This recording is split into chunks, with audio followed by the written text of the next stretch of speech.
So thank you very much for coming along to the Trees and Design Action Group seminar this afternoon.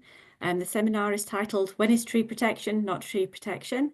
My name is Emma Ferranti and I'm joined by my TDAG colleagues Sue James and Deanne Brettle.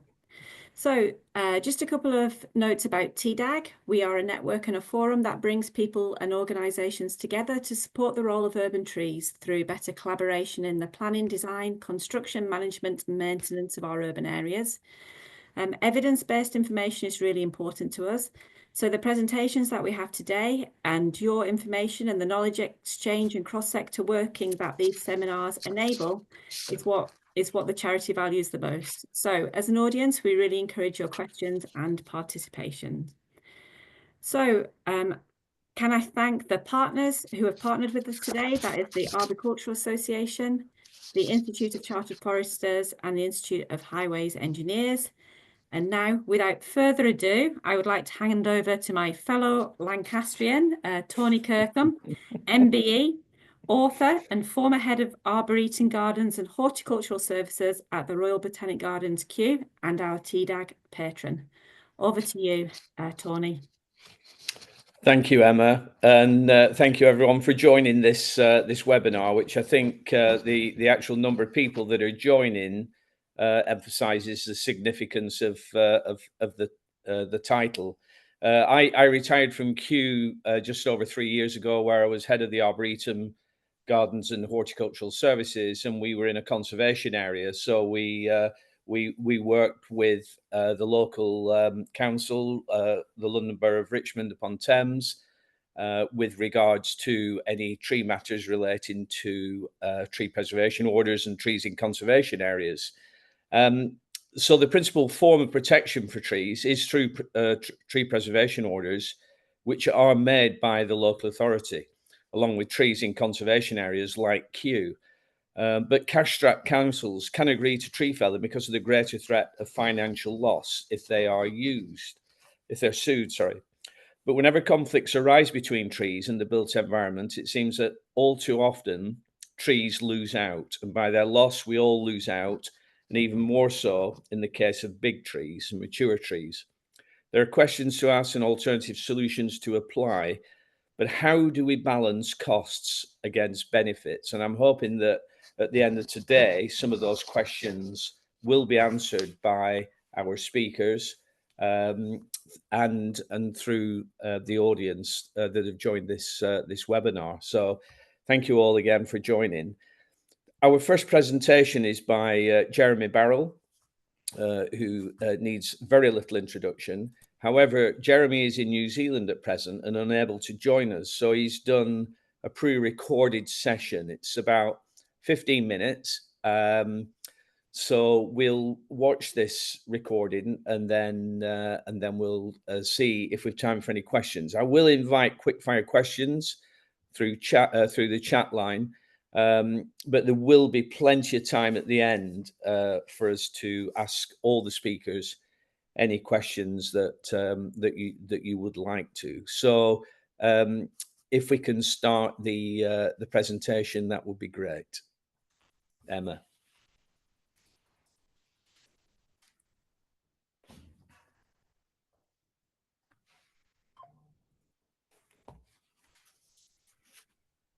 Dee, I don't have audio on the presentation.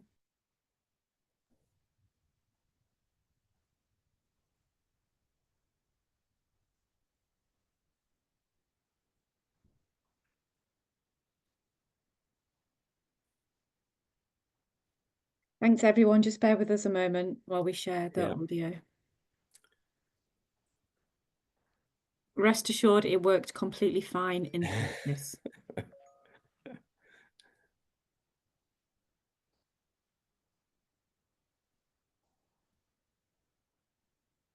Still no audio.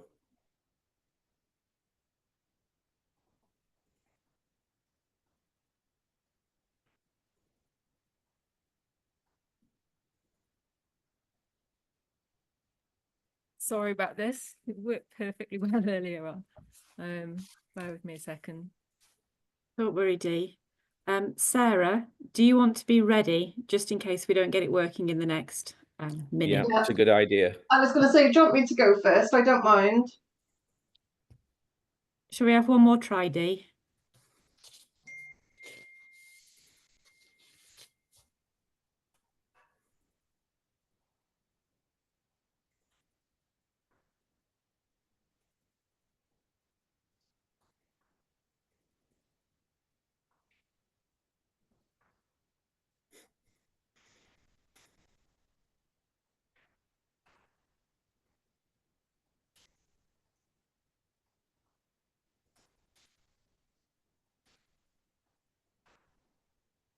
No, still no sound.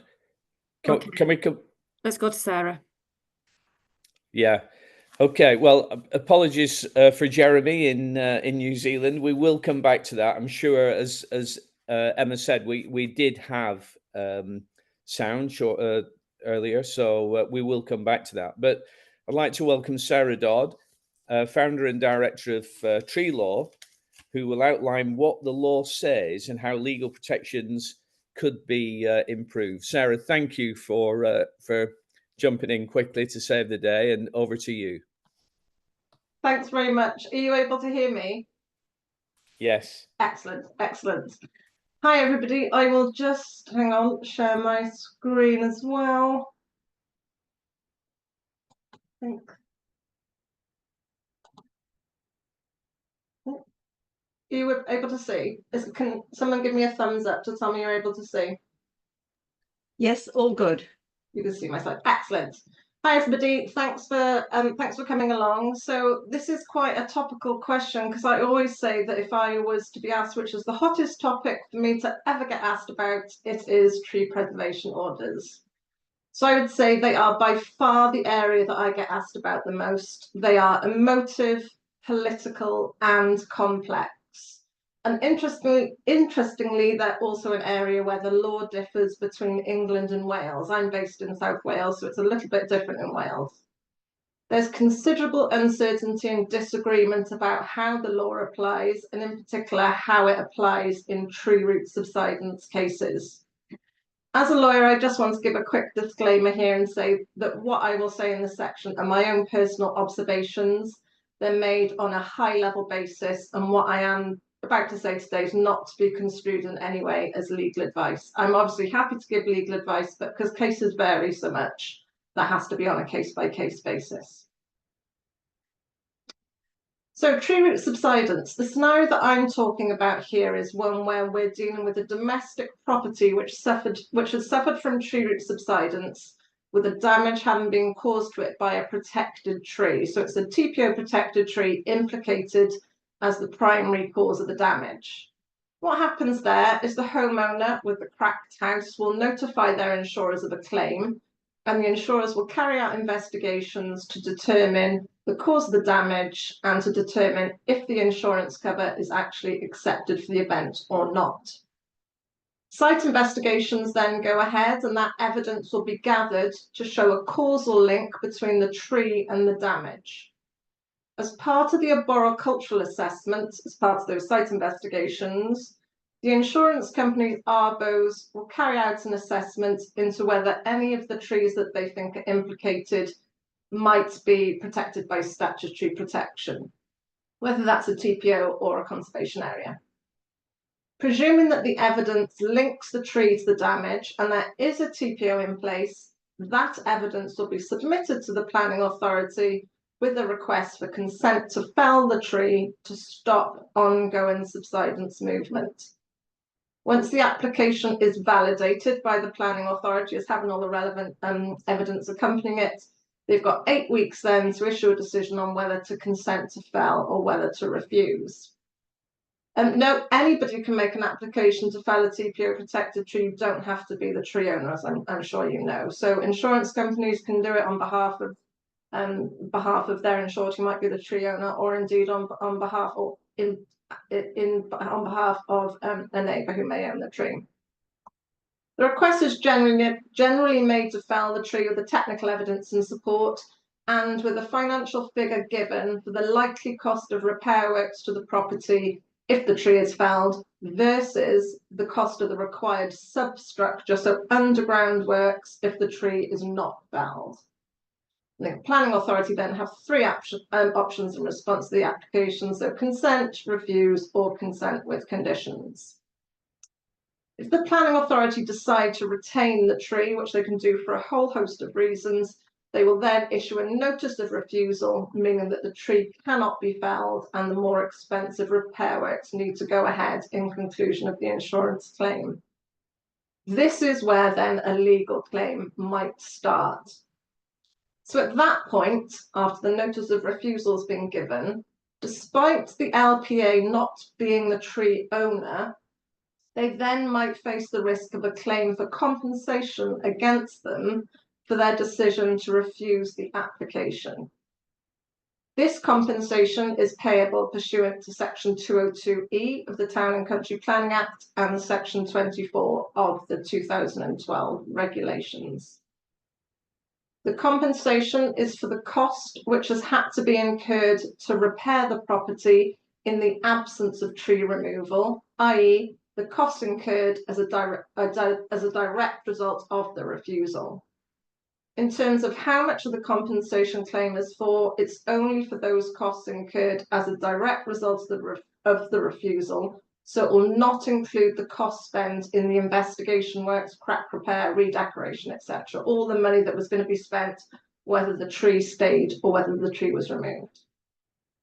However, these costs can be expensive, so planning authorities can be concerned about the risk of facing a sizable compensation claim and can feel under pressure to consent to tree felling in order to avoid the risk of facing a compensation claim.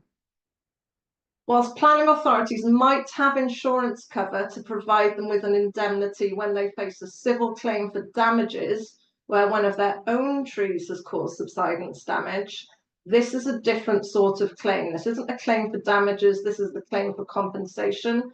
And that's not just different wording or semantics, it's a different sort of claim. And what that means is insurance cover in this situation might not apply. So a local planning authority might be facing this claim without an insurance company supporting behind the scenes. So if the local planning authority do decide to consent to removal, they then just pass the decision back into the hands of the tree owner, and the tree owner can decide whether they want to remove it or not. However, these questions involving TPO protected trees and subsidence damage can attract a lot of attention, obviously, as we're all here today. By the very nature of a TPO protected tree, it will be of high amenity value, meaning that consent to remove it is not going to be done without challenge from local residents and indeed other parts of the council. Whilst the Environment Act and the duty to consult does not apply to this situation, the local planning authority will still be accountable for its decision in other ways. Those unhappy with the planning decision have the right to appeal the decision to the planning inspector. There can be judicial review or even a complaint to an ombudsman. This can also involve holding the local planning authority to consent, perhaps through things such as press attention. These claims bring in issues of public policy, which is why they're flagged to politicians and why reform of the TPO laws are regularly requested.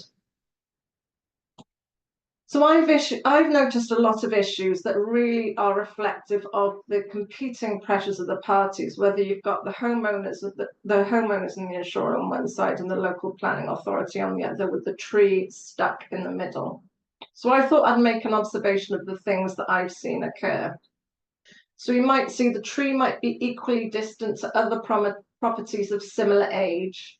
And the planning committee might feel that even if removal can be avoided from the in this claim, that they might run the risk of facing another claim, another application in the future relating to other properties. So may not just be concerned about this one property, they may be concerned about a risk to a whole host of properties.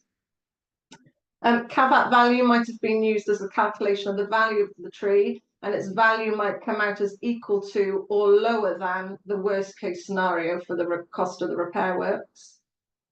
Carbon calculations might be referenced in the application, setting out that whilst tree removal is sad, the environmental implications of removing the tree is not as bad in terms of the carbon intensive alternative repair works. I've seen that numerous times, and my opinion on that is that I often see inaccurate carbon calculations. For example, generic statements such as it will be 5 tons of CO2 for a concrete underpinning, whilst a tree only removes a small X number of kilograms of carbon from the atmosphere per year, which is a calculation I don't feel is measuring like with like.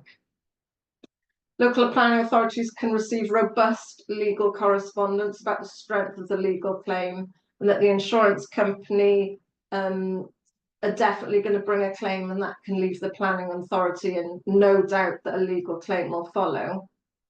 Robust language on the prospects of success as well in a compensation claim, meaning that the planning authority might not be able to carry out an accurate assessment of the risk that they face in that claim. A claimant might be telling you they have a legal claim, that they will secure compensation, but that isn't always what goes on to happen. TPO compensation claims are not easy to pursue. As I said earlier, they're not civil claims. They're not claims before the civil court, like the county court. They are claims for compensation. They run before the lands tribunal. They're slightly different. They're planning-based claims. There isn't a wealth of past decisions to be able to follow by way of precedent. So often people feel quite blind in terms of what's likely to happen at one of these court cases. Further, there's no automatic entitlement to legal costs in lands tribunal claims. There's a risk that even if the claimant wins a claim and gets compensation, that actually they end up walking away with a net loss because they don't recover their costs, their solicitor's costs from the local planning authority, even if they win the case. Planning authorities can have a limited understanding of what the alternative to tree removal is, and a limited understanding to question what's been offered in terms of alternative repair scheme options. I mean, here it's very much the insurance industry that are going to be well aware of the up-to-date, almost state-of-the-art alternative options to stabilising a property. It's unlikely a local planning authority would be as aware of those, so perhaps don't know what to push back and suggest as an alternative to tree removal.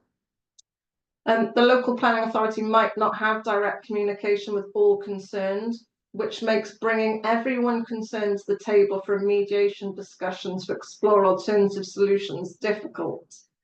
And the reason this is quite unique to these sorts of cases is, as I said before, you don't need to be the tree owner to be the one that makes the application. So often it can be quite difficult to get everybody involved. So the owner of the cracked house, the insurance company, the owner of the tree, people who might be affected in other properties in the future, the planning authority, getting all those people around the table to have a sort of an off the record without prejudice discussion can be difficult.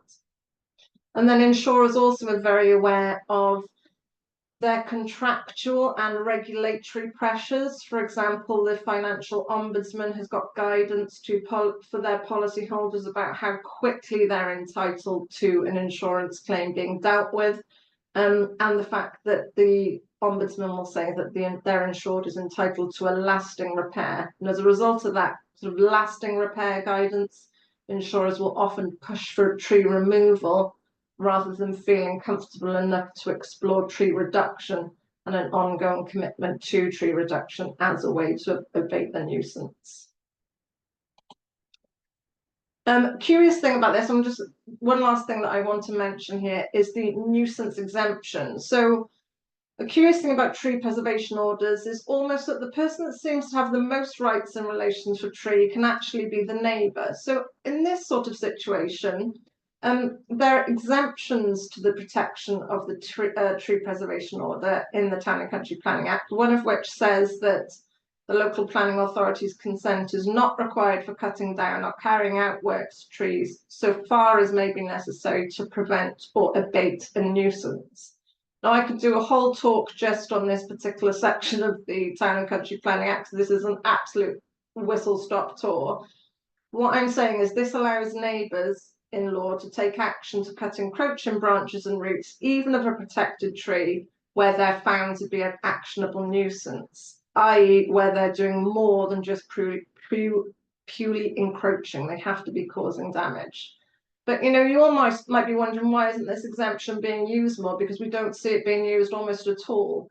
And I refer back to saying that often for insurance companies, tree reduction isn't thought of as enough. They want removal or nothing. Again, the homeowner will want a lasting conclusion to the damage. And then also the fact that an actionable nuisance is something that my thought is it can only be classified as a nuisance once a judge says that it is a nuisance. And where the background of all of this is potential criminal sanctions, it makes people nervous to execute that exemption. So the nuisance exemption cannot apply where the tree is in the householder's own garden. Often it'll be the householder's own tree that's causing the damage to their property. The nuisance exemption won't apply, because for nuisance to apply, there has to be encroachment over a boundary. There is talk about a protocol agreeing with local planning authorities that in this sort of situation where it's in the insured zone garden, that reasonable works could be carried out to the roots and branches of the protected tree to see if it can stop movement, but that's in discussion. If the decision is made to refuse the application, it's key then that the reasons for the refusal are put into the notice. Not just, excuse me, write about a general amenity value point. You need to write in details the reason why the local planning authority is refusing tree removal. And then for compensation claims to be brought, the planning authority needs to be formally notified within 12 months of that notice of refusal that a claim is being brought. That is a key date. So if that 12 months notice isn't given, then the ability for the claim for compensation passes away because that deadline has been missed.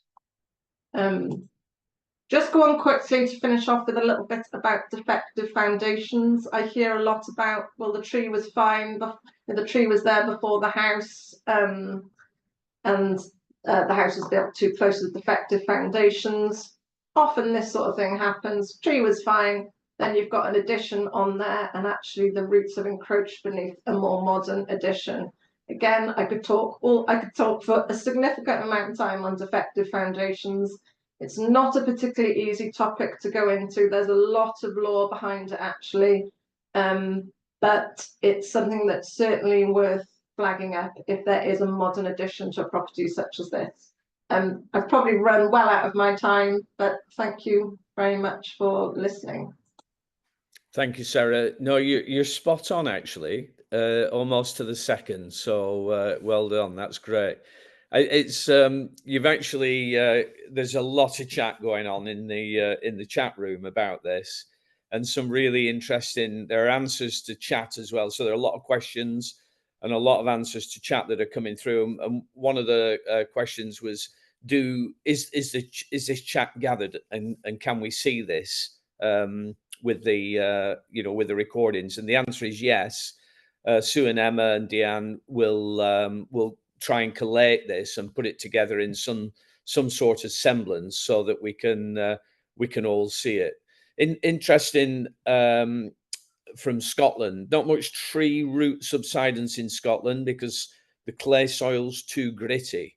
But Sue's also said that subsidence caused by tree roots is moving north, further north. So I think what we will do, Sarah, if you're happy, come if you can, you'll be here for the rest of the presentations, and then we could maybe pick some of these comments up or queries, questions at the end, if that's okay. That's fine, and I can type some answers in the chat as well as I'm listening to others. So yeah, you can have a look and see what's coming through. It's quite interesting, actually. Okay.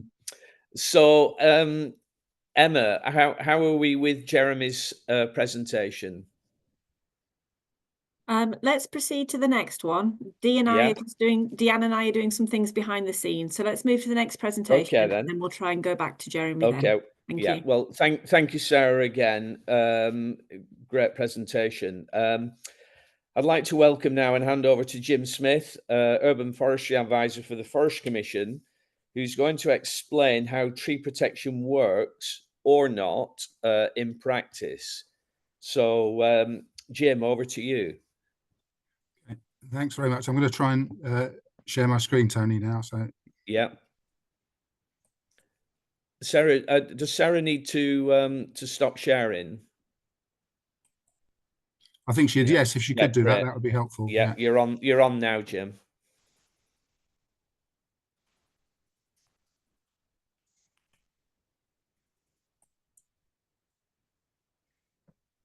Okay.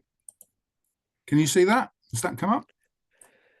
I think, yeah, it looks like we've got. There we go. Yeah. Great. Okay, I'll start then, Tony. Jim, it just needs to be. That's it. Got it. Yeah, brilliant. Thank you, Jim.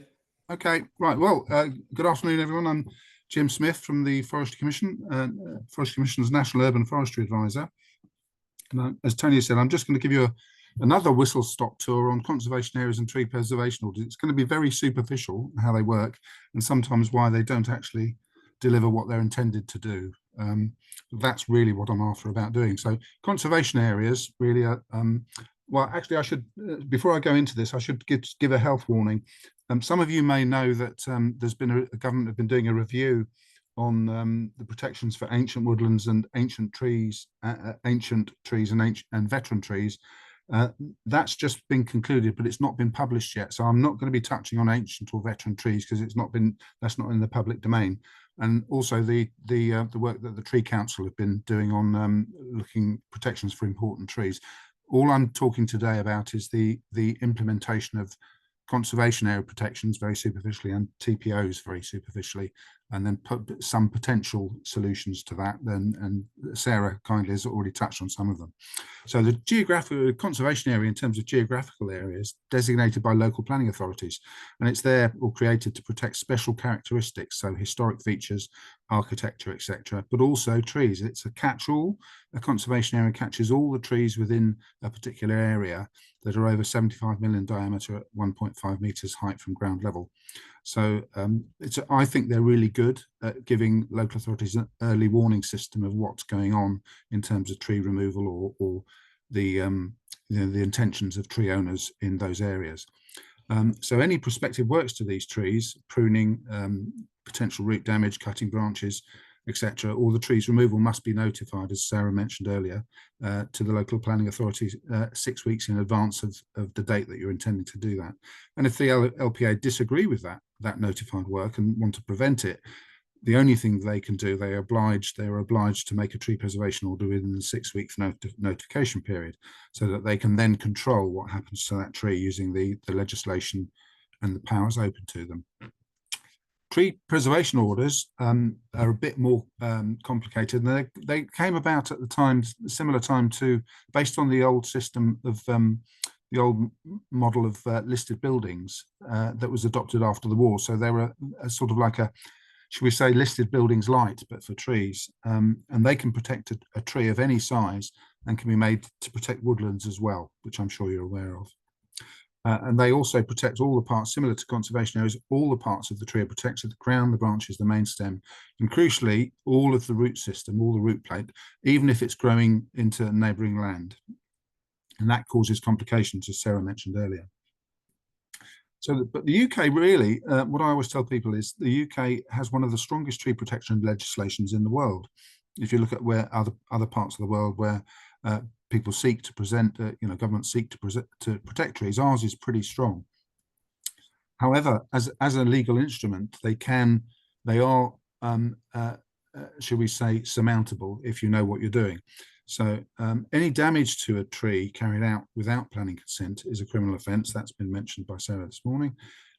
However, it is reliant, the actual enforcement of the tree preservation order is reliant on the will and the resources of the local authority who made the TPO to implement it and then enforce any breaches of that tree preservation order. So they're on the face of it, they're a strong protection, but their weaknesses are in how they're enforced and implemented. And I often tell people that it's not about the actual legislation, it's about the implementation and the should we say the discretionary powers that local authorities have in implementing that legislation. So we can cover woodlands, as I've mentioned. But also, many people don't know, a local planning authority can make a tree preservation order on a local highway authority's land if it wants to. And that's one of the things that was considered when the issues in Sheffield came about. Colleagues in DEFRA were looking at doing that at some point, but that fell by the wayside. So that's possible, certainly possible to do that. It's quite rare for a highway tree to have a tree preservation audit. Sometimes if they are there, it's usually for historical reasons, or because a road has been built into an area where there were protected trees, and the tree continues to be protected even though it becomes adopted highway. So there are various sort of variations in how that works. This instance, though, this is an interesting instance. This is the Angel building in Islington in North London. It was the old BT building, BT headquarters, and those trees there, which are ostensibly look like street trees, but they're actually on land owned by the deed title holders of the building itself. So they're private trees covered by tree preservation orders, but for all intents and purposes, street trees. And when this development went forward, because they had tree preservation orders on, the local authority was able to argue very strongly that rather than bringing the development to the back edge of curb, if you can see it's just behind the bus stop there, the developer, and I think it was Jo Gibbons who was the landscape architect on this site, so she was advising them, was really, really forward thinking in keeping the footprint of the building to the old foundation footprint, thereby allowing a sort of like a circle of, not a circle, but this perimeter around the site to retain all the pre-existing mature trees on site. And a couple were removed, but as you can see just in the background there, to the left of the bus stop, they were replaced. Those two trees, I think, were removed so to allow access to the building site, but they were replaced by very, very, I think they were semi-mature or mature standards. So in that instance, very effective use of TPOs, because it was the local authority implementing its strong policies in a robust fashion, and that just pushed the developer to do the right thing. So what are the main threats to a protected tree? Well, in my view, there are four main ones. So development in all its forms, including maintenance of infrastructure, and I include utilities services in that. Building damage insurance claims, which Sarah's quite rightly pointed out this morning, can be quite a significant threat to trees, even though they're protected by the legislation. And it's going to be a growing threat, as Sue James has mentioned, that we now know that the instances of subsidence because of climate change are going to be tracking further north than they are at the minute. So anywhere where there's clay soils currently in the northeast of England, if they're not experiencing subsidence claims now, they will be doing so in the future. And then we've got obviously willful vandalism of protected trees, and then accidental damage. By accidental, I mean sort of things like vehicle impacts or, I don't know, anything that can be classed as accidental. I'm not going to talk about 3 and 4 there, willful vandalism or accidental damage, primarily because it's a question of I think they're quite rare in the context of those threats. They do happen, don't get me wrong. There is willful vandalism and accidental damage, but the lion's share of the threat to protected trees protected by legislation, comes really from development and building insurance claims. That's my position. So here's a nice one, which I dug out of my archive. It's a protected tree which was preserved, and ostensibly the developer appears to have gone to great lengths to retain this tree on site, and it looks like a nice building, doesn't it? It's sustainable in terms of its use of wood, etc., etc. But the objective there was to retain the tree on site. But as you can see from my next slide, it was questionable in how that was implemented.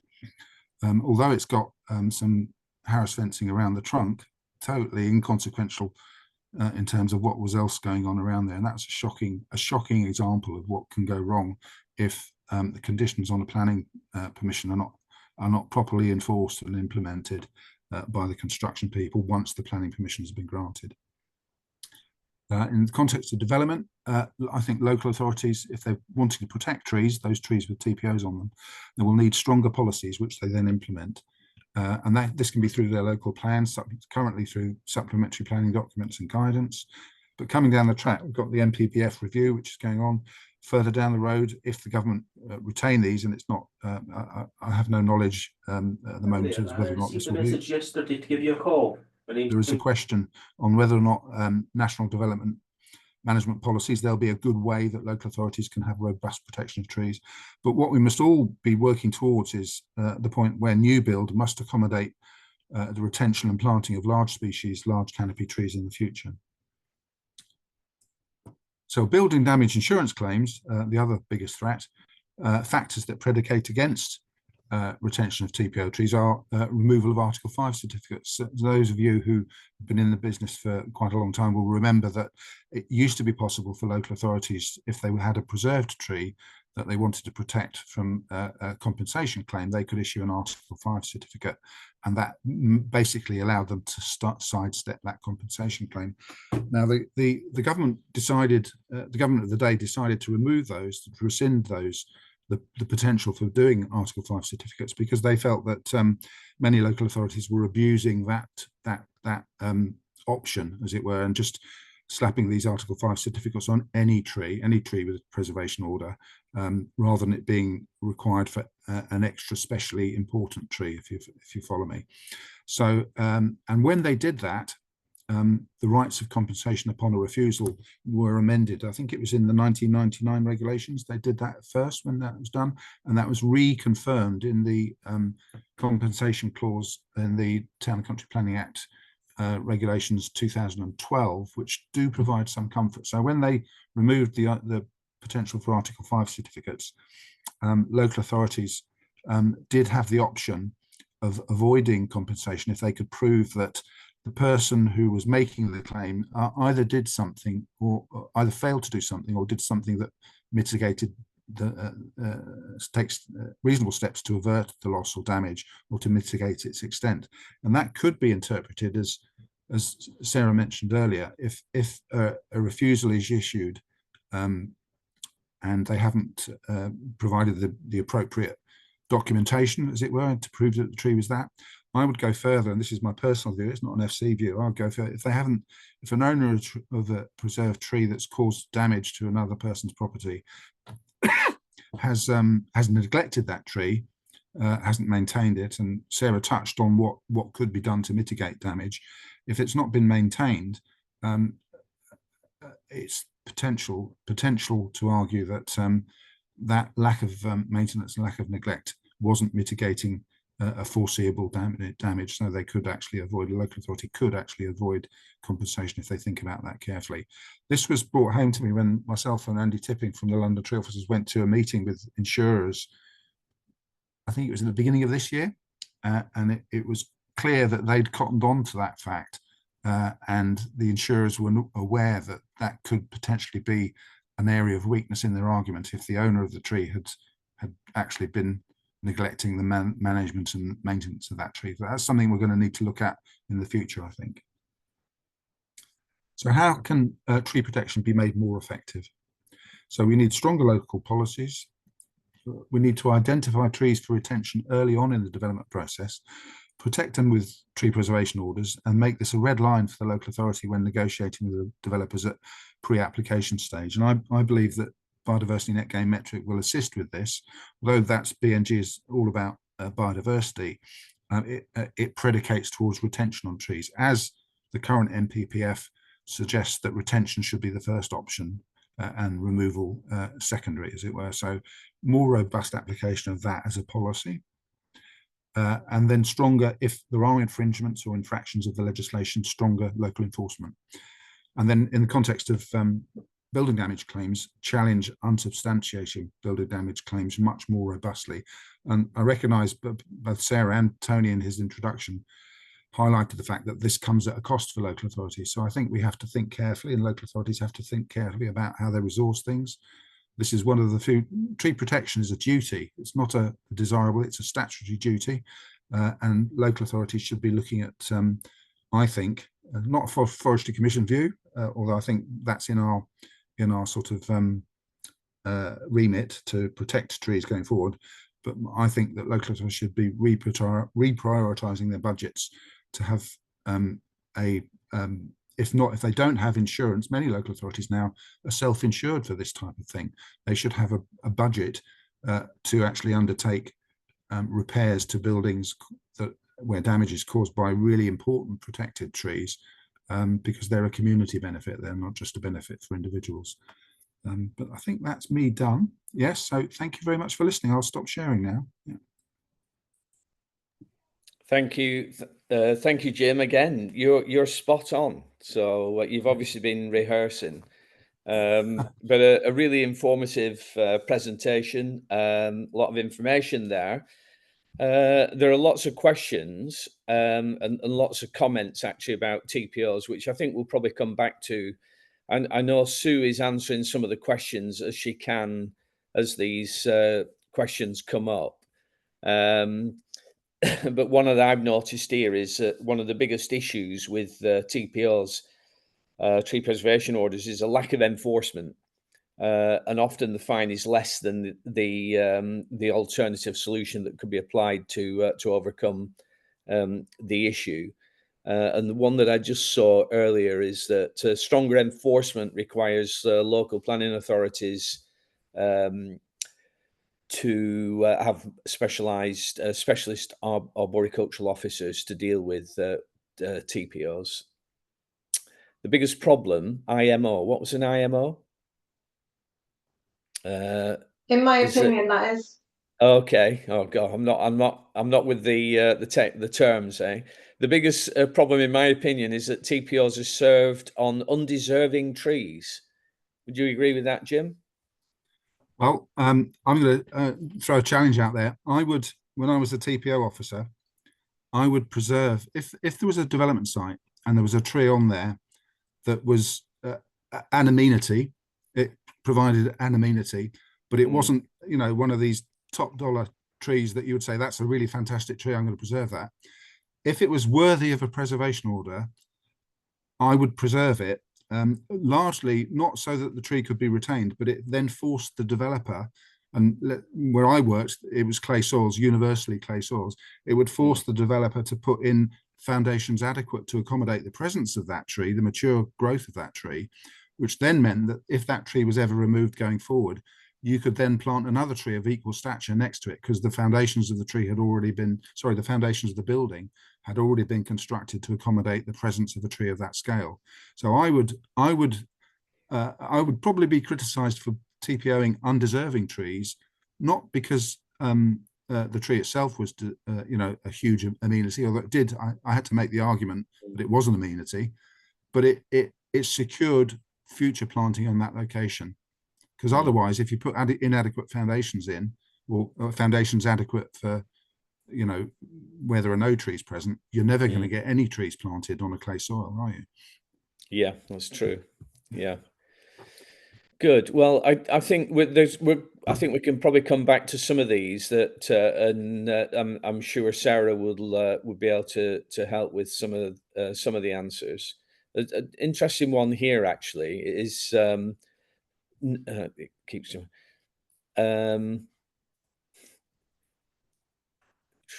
here we go. Oh no. I think I'm gonna have to come back to it because the screen keeps jumping down. People it's going mad out here on the comments. It's going so fast that I can't even keep up with them. So I noticed one, Tony, that might be relevant just while we're looking at things. Is CAVAT still the best system for evaluating value? That was right at the beginning, wasn't it, Sue? Yeah, I've been trying to chase them from the start. But yeah, what do you think about that, Jim? Is CAVAT still absolutely? CAVAT is the appropriate one to use, because these trees are all about public benefit, and CAVAT is the only tool in my book out there that secures all the criteria for public benefit. So you know, Helliwell is a visual tree amenity tool. Good though that it is, it doesn't cover public benefit in the same way. Neither does CTO. I hardly ever see CTO used anywhere in the UK now. So, and iTree is obviously different. iTree is a ecosystem service one, so you can't use iTree for valuing a preserved tree. You can, you can do that, but it doesn't give you the full value, the full public benefit value. I did notice one other while we yes. What about is this from Pauline Murphy? What about heave caused as a result of tree removal? Can a claim be brought against the council if they give permission to cut down the tree causing the heave, and then you get the problem exacerbated? What do you think of that, Jim? Well, that's an interesting one. I mean, so I'm sorry, I didn't. Are you saying that if a local authority grant consent to fell a tree and then yeah, heave is and then caused, you who's get heave responsible? as a result? What happens then? I think it would be down to if the request came from the insurer or the house owner, it would be down to them, because all the council is doing is granting permission for a planning decision, aren't they? So I understand that with heave, the insurance company will cover subsidence, but if the tree is taken down and you get heave, you won't be insured. So you'll get flooding and heave as a result of losing an old tree. It depends on the terms of your policy, doesn't it? Really, what's in the policy. So, okay, yeah. And then there's one here about Cavett. Cavett, do you need to be trained to use it in case of claims for compensation where a local planning authority refused the felling of a TPO tree? The guidance that the LTOA produced on Cavett recommend that the use of the guidance is not a substitute for being trained in how to use Cavett. So I would suggest, yes, if you're going to be on a regular basis using Cavett to value trees, get yourself trained. Yeah. Okay, great. Thank you, Jim. Very interesting and useful presentation. My pleasure. Yeah. Especially as you didn't know you were doing it yesterday. So yeah. well done. Thanks, Tony. Okay, Emma, how are we with Jeremy? We're going to have another go. Okay.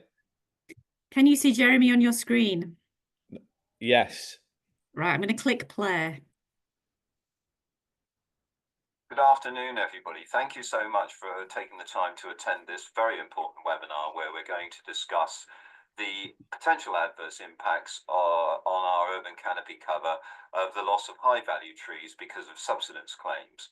Now, my task today is to give you a very quick overview and provide a framework within which our excellent panel of speakers to follow can actually set out the detail and give you some more ideas.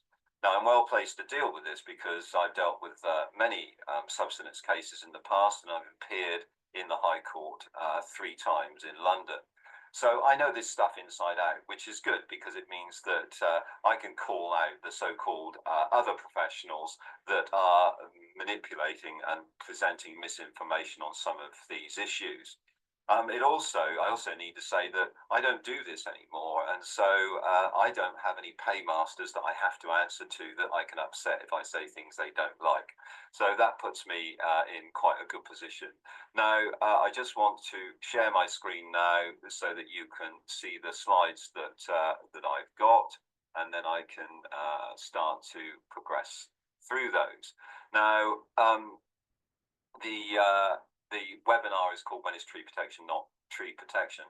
And we have a particularly sophisticated and effective system for protecting trees in the UK, but it has loopholes, and that's what we want to look at today to see how those loopholes can result in trees being lost. More importantly, who is to blame? So whose fault is it, and why are these trees being lost? And at this early stage, I want to put right in the frame the insurance companies and the loss adjusters that are dealing with these claims. And finally, what can we do about it? You know, it's so demoralizing as ordinary people when you feel you just can't make a difference. And so I think we can. I think there's a way through this.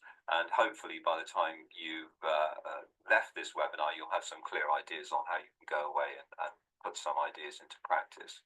Now, I know I'm preaching to the converted here, and I don't want to spend too much time on this, but trees impart huge benefits to local areas and communities. And one of those benefits is temperature buffering. And this is a great example, an infrared photo from Australia, from Geelong. And you can see that the areas in the darker colours are much cooler than the brighter colours, and in some instances up to 20 degrees Celsius cooler.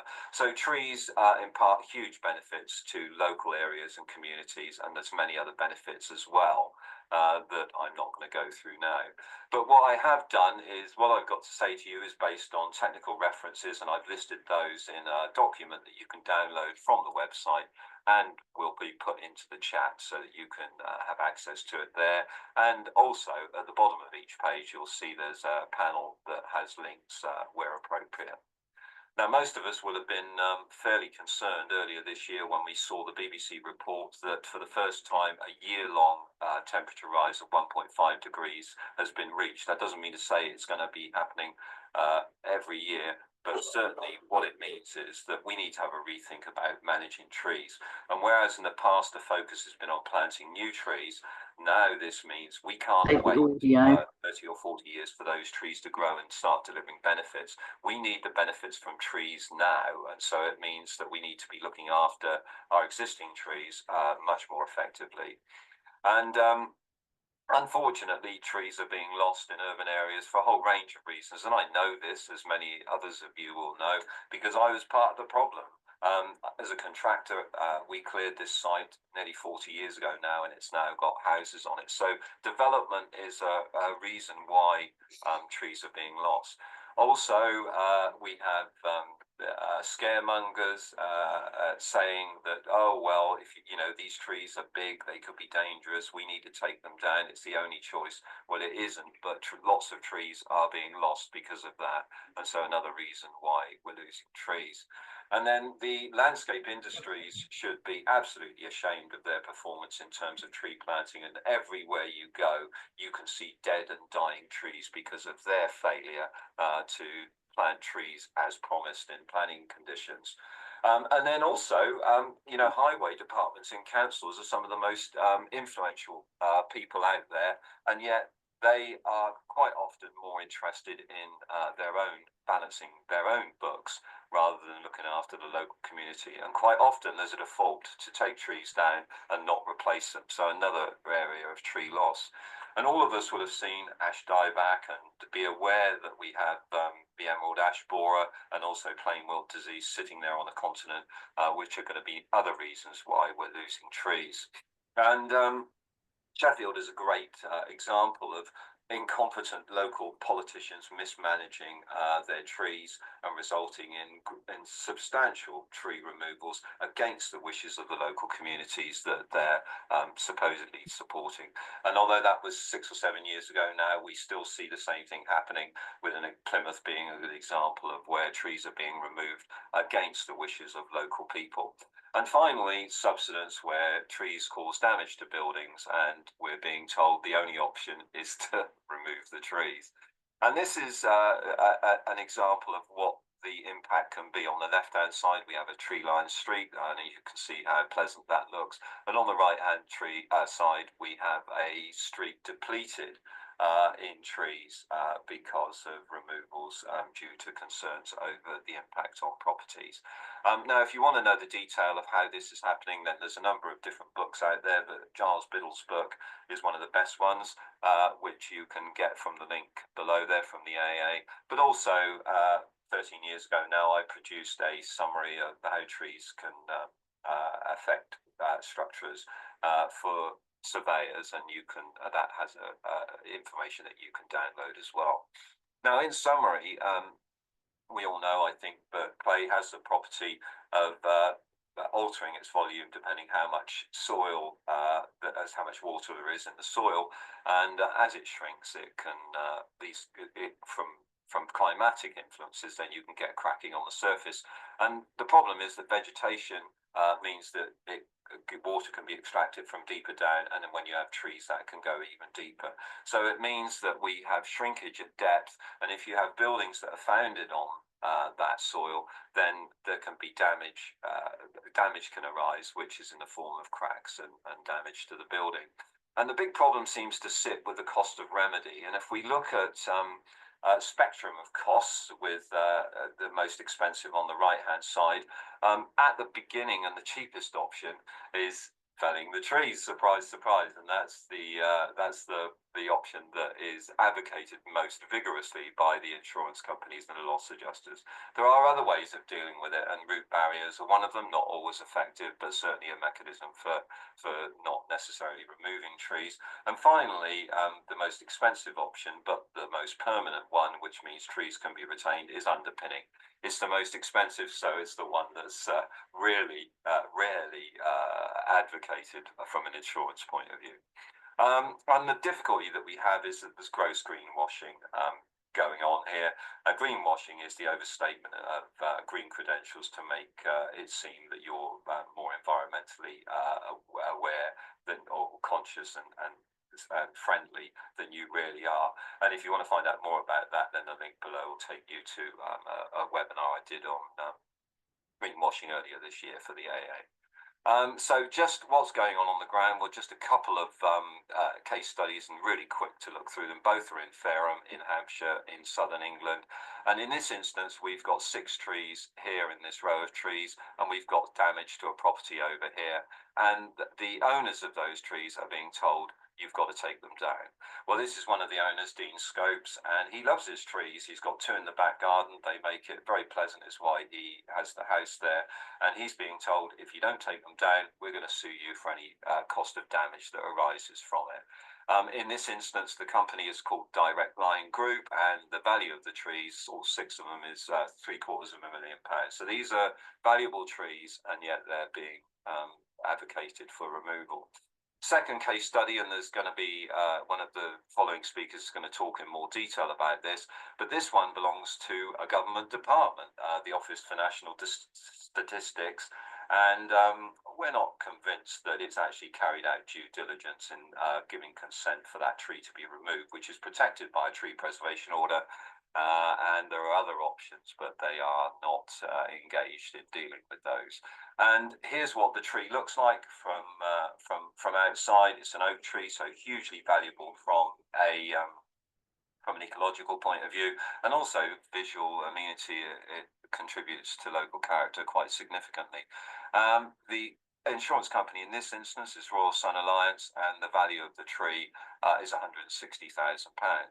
But not everybody is sitting back and just accepting what the insurance companies are saying. And in this instance, Fareham Borough Council and the leader, Councillor Simon Martin, have stepped up to the plate, and they've actually written to the government, to Angela Rayner, and here's the close-up at the top there, the Deputy Prime Minister, saying, look, there's something wrong here. This isn't right. We're losing trees. It's harming our climate adaptation effort, and we want you to look at it and review the situation. So so that's going on there, and that councillor is going to be speaking as well, so you'll get an insight from his point of view. And when you go on to the insurers' websites, and this is just one of them, then it's a nice, we're doing the right thing and we're being environmentally responsible at the front end, and in fact that's backed up by lots of fancy documents that are tucked in a way that you can go and find if you want. This is just one of them, the 2023 Social Impact and ESG report. Well, ESG stands for Environment, Social and Governance, and it's basically a high-level statement saying we're really looking after the environment and the people and everything else. And actually the reality is that what they're saying, there's a massive gap between their aspiration and what they're saying and actually what they're doing on site. So what are common threads that can be pulled out of these 2 cases and many others? Well, first of all, although we're being told that felling is the last resort, we're not going to remove trees unless it's absolutely necessary. Actually, it's the first resort. It's the first thing that they will do, and that doesn't seem to fit quite rightly with their environmental statement. Tree value is not being factored into the decision. There's no way this hasn't been factored in from any of the documentation we've seen in those 2 case studies and many others. So tree value is an important factor and needs to be factored in. And what I've found is that there's gross manipulation of tree advisors. They're being asked by the loss adjusters, they're being asked to provide guidance and recommendations of vegetation management, not property management or building management or structural management. So they have limited ability to answer the question and suggest that the trees can be retained as other options. And as we've seen with Mr. Scopes as a private tree owner and Fareham Borough Council, they are being bullied and intimidated into taking and allowing trees to be taken down by insurance companies, and that doesn't seem to be right or good. And this situation is harming the environment, our national climate adaptation effort, and communities, the likes of all of us here, are being adversely affected by it as well, despite what's being said. So greenwashing is routine. It's going on all the time. And it needs to be called out. So does it have to be this way? Well, interestingly enough, the Town and Country Planning Act deals with controlling tree felling, and it had an Article 5 certificate regulation which allowed local authorities for high value trees to place this certificate on them, which meant they wouldn't be liable for compensation if harm arose. And interestingly enough, the previous government in 2011 removed that from the regulations, and so it means it can be no longer applied. But it sits there, and it may well be that the new government, being seemingly more environmentally conscious and aware, may have a change of view on whether that mechanism could be reinstated. So in closing, it's absolutely right that if a building or structure is damaged, then it needs to be repaired. But the cost of those repairs surely must be balanced against any of the adverse impacts that can arise from putting it right. And tree value is one of them. And you know, you can't put the case now, well, we can't calculate tree value. We have CAVAT now sitting there as a recognised and accepted mechanism for assessing tree value. And so high value trees can be easily identified and that factored into the decision-making process. So how can we deal with this? What can we as individuals do? Well, we could all be lobbying for the reinstatement of Article 5 certificates. We can support councils like Fareham lobbying for change. Tree value must be factored into the equation. And, you know, every greenwashing is the scourge of our modern life. And every time we see it, we should be calling it out. Now, I've tried to contact or sent at least 2 emails to each of these insurance companies. And guess what? No response whatsoever. So for those insurance companies thinking that they can rely on the thin green veil of greenwashing to hide what's really going on, then change is coming. And it's going to be ordinary people, the likes of me and you, fed up to the back teeth about the manipulation, about the deceit, and about the misinformation that's going to deliver that change. So thank you for listening. I'm sorry I can't be with you in person to answer any questions, and I hope this brief summary has helped. Thanks very much. Great. Well, thank you as ever, Jeremy, for that enlightening presentation. And I'm sure that we're all familiar with everything that you've said and many of the reasons why trees are under stress and why we're losing them at such an alarming rate. There are quite a few quite a bit of chat still coming in, and one of them with Jeremy's was that we're, you know, should we be targeting insurance companies? They're working within the law. Should we not be looking at TPOs and rewriting them? I think sorry, it's going so fast here. They're operating within the law. Redraft of the law could remove the pressure from the insurance industry. Okay. And then obviously a move for Article 5 certificates. Again, I think what we'll do, we'll save some of these questions and comments for the end, and I'm sure that as Jeremy's not here to answer some of them, then some of the other speakers may be able to help us out with that. So I'm going to go on to our next speaker. Our next speaker was really set up quite nicely by Jeremy, and it's Councillor Simon Martin, who's the executive leader in Fareham Borough Council, and he's going to present the role of the local authority and the difficulties that it can face. So Over to you, Simon. Okay, thank you, Tony, and good afternoon, everybody. I'll just share my screen if I may. Yeah.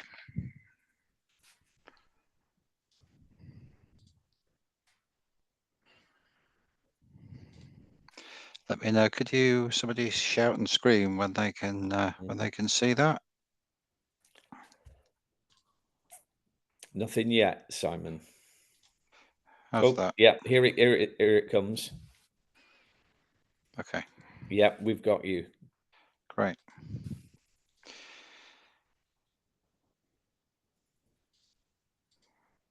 Okay, so Simon, yes, good afternoon. Simon, we've got it with your notes. Can you do presenter view?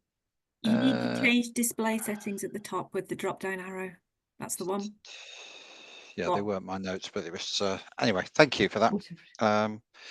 Yeah, so thanks for inviting me along just to speak on this. And just before I start, I have a track record in the environmental industry. I've got 40 years working in that industry in consultancy on projects in the UK and all over the world. I became a councillor in 2016, and I was appointed as leader of the council after the elections in May this year. And it is something that I feel very strongly about. It's something that Fareham feels very strongly about. We've got a large number of trees, large number of tree preservation orders on them. We look at developments when we're putting in new developments to make sure that we are optimizing and maximizing the trees that we've got to enjoy. And so it's something that I am firmly committed to doing, and something that we looked at and made significant comment on in our local plan with regards to biodiversity net gain. So I think from that point of view, we have got a strong track record in relation to what we want to do. We actively seek to prosecute people if they are chopping down trees illegally, and we have a very clear policy on how things should be gone about. So that's just a little bit about me, but in relation to Fareham, we've got widespread clay subsoils. We've got the Fareham red bricks, which are of historic use going back many years. So we've got a sort of significant clay subsoil, and which has enabled a very successful brick industry up until the mid 20th century. And we have got extensive housing stock built in the 1950s, 60s and 70s. And I think it's those houses where we are starting to struggle and starting to see some of the effects of the impact with trees. There is a legacy of mature trees on the residential developments. As I mentioned earlier, we do try and keep the flora and fauna wherever we can. But it's all gone sort of pretty well, really. But over the past 2 to 3 years, there's been a significant spike in subsidence cases. And I think when we had the COVID lockdown in 2020, that was one of the best summers on record, and I think the following year was pretty impressive as well. And that's when we really started to see a spike in the cases taking place. Climate change has increased the likelihood of hot, dry periods going forward. So we know that this isn't just going to be, a one-off. It's going to be something that we're going to have to face more and more. And so currently we have an influx of insurers who are seeking to remove any trees which are implicated in subsidence cases. And I think the previous speaker, one of the things that they do is that they look at this as a first resort option rather than a last resort. So when we're receiving applications to fell the trees, we can only grant consent or we refuse consent. We can't require applicants to investigate alternative engineering solutions, which would retain the implicated trees. But in looking at that and in deciding what the applications to fell the trees, we do need to consider the evidence provided and the amenity value of the tree. And we have been pushing back where people are just sort of identifying trees that need to be fallen, where there appears to be a lack of due diligence. and a lack of sort of study in relation to the work, almost sort of lazy consultancy where people just haven't been bothered to come up and do the necessary work. So we need to consider the evidence that's provided. We need to look at the amenity value of the tree, the potential compensation that's payable.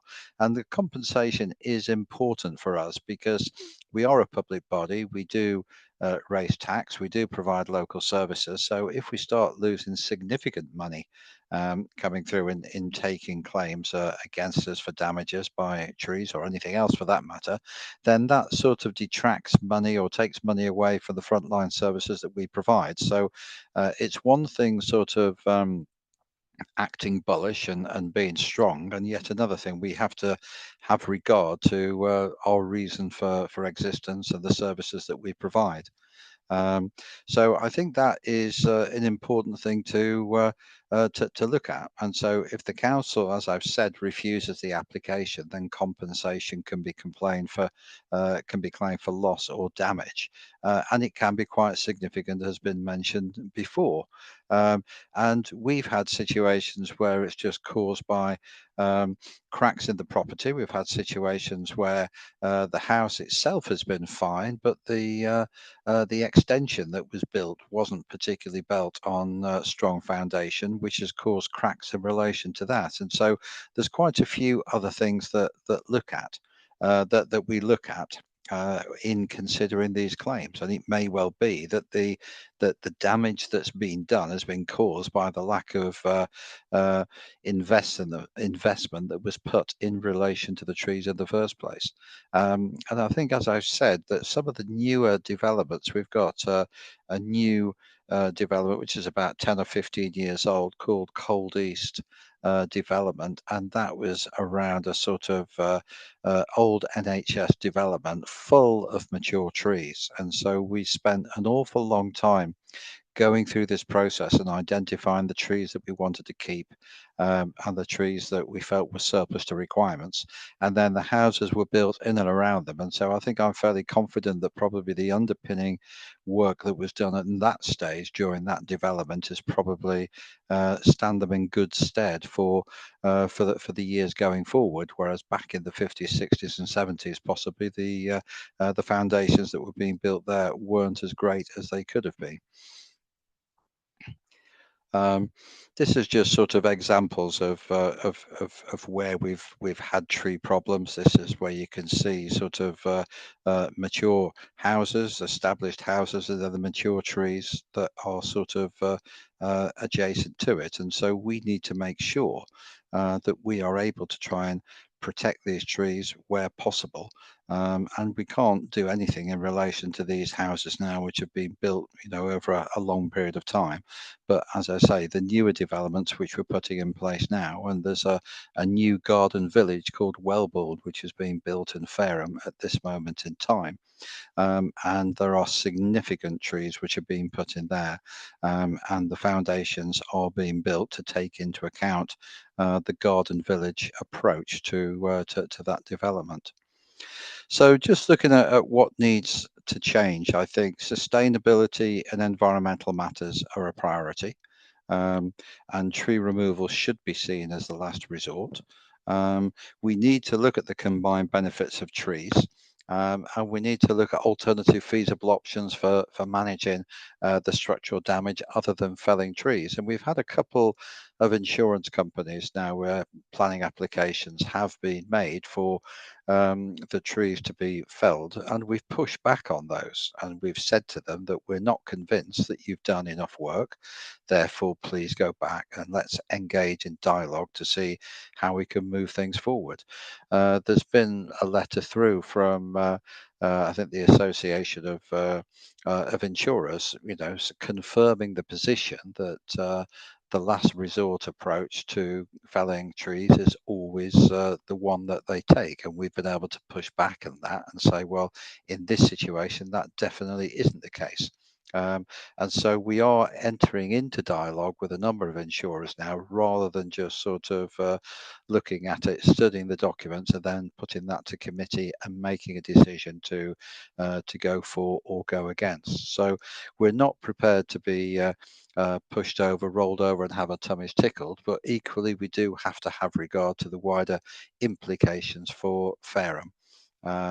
So looking at the insurance industry, we need to be encouraging them to deal with the substance differently by looking at the environment and social impacts. We need to look at the tree valuation methods, and we need to look at the costs, which is spread to some degree across all premiums for building, as far as insurance companies are concerned, to try and get them to buy into what we're actually trying to say. So as the previous speaker said, I've written to the Deputy Prime Minister setting out the impact of subsidence and the issue of resulting in the loss of trees, because you can't talk about climate change, you can't talk about net zero on the one hand, which is what this new government is doing, and then by the same token just completely ignore any references to trees and the loss of trees and habitat going forward. So I set out 4 changes to the Deputy Prime Minister, which I believe should be made to existing tree preservation legislation. So in making the applications to fell protected trees, then we want to be required to give considerable weight to all the benefits from trees, not just the amenity benefit. The greater the value of the tree, the greater the weight which should be attached to that retention and the decision making process. And I think that's an important thing.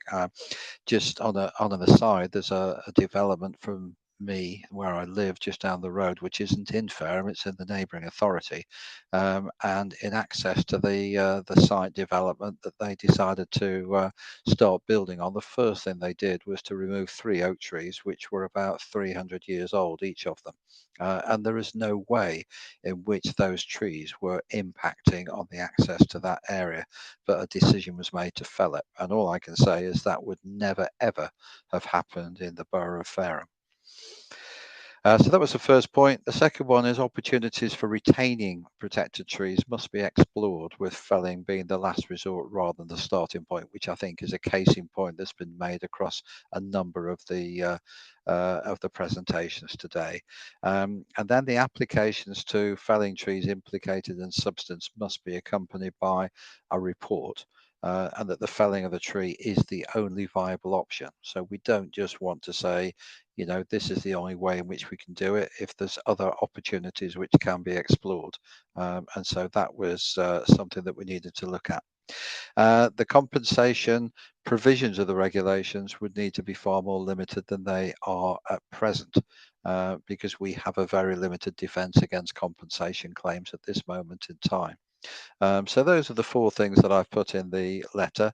I've written to the Chief Executive direct line seeking clarification as to what alternatives to felling trees they will set out, and we've had a response, and we are now in discussion with direct line in regards to the contents of that letter. With regards to the Deputy Prime Minister, we received a letter from her secretary, which was to say was less than useful was an understatement. It was absolutely probably the most appalling letter I've ever received from a government minister. And so we resubmitted the letter and requested further clarification.